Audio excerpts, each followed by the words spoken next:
কয়েক দশকে পদ্মার ভয়াল গ্রাসে রাজবাড়ী জেলার গোয়ালন্দ উপজেলার দেবগ্রাম ইউনিয়নের ৪০% নদীগর্ভে বিলীন হয়ে গেছে। ভাঙনের ভয়াবহতার শিকার হয়েছে পদ্মাপাড়ের দৌলতদিয়া সদর উপজেলার বরাত, মিজানপুর ইউনিয়ন, রাজবাড়ী শহর এবং কালুখালী ও পাংশা উপজেলার বিস্তীর্ণ গ্রাম।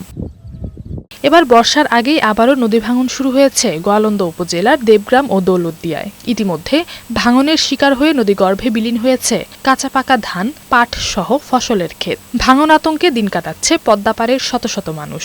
ভাঙতে ভাঙতে এখন এই মুন্সিবাজার পাশে একটু আশ্রয় নিছি মানুষের জমিতে, সেটাকে এবার থাকার মতো কোন পরিবেশ নাই। আমাদের ভিটে এই যে পশ্চিম পাশে নদীতে চলে গেছে। বারবার নদীতে গাং ভেঙে আমাকে কিচ্ছু নাই, মরুভূমি হয়ে গেছি। এখন 3 ভাঙা দিয়ে এখন আছে শোন করে জমিতে আমরা বাড়ি করে আছি। এবার ভাঙলে আমাকে দাঁড়ানোর জায়গা নাই। এই বর্ষা আসার কারণ আগেই ধান দিয়ে পার দিয়ে ভেঙে গেল। সরকারের কাছে দাবি আমাকে অতি শীঘ্রই যাতে আমাদের গাঙের ব্যাপারে কোন কাজ করে। ক্ষতিগ্রস্ত এলাকা পরিদর্শন করে ভাঙন রোধে দ্রুত ব্যবস্থা নিতে পানি উন্নয়ন বোর্ডকে নির্দেশ দেন উপজেলা নির্বাহী কর্মকর্তা। প্রাথমিকভাবে যেই তাদের মেজারমেন্ট নেওয়ার কথা সেটা এখন নেবে, কিন্তু আসলে নদী ভাঙন আপনি জানেন প্রকৃতির ওপর, তাছাড়া দীর্ঘমেয়াদী এখানে পরিকল্পনার একটা বিষয় রয়েছে।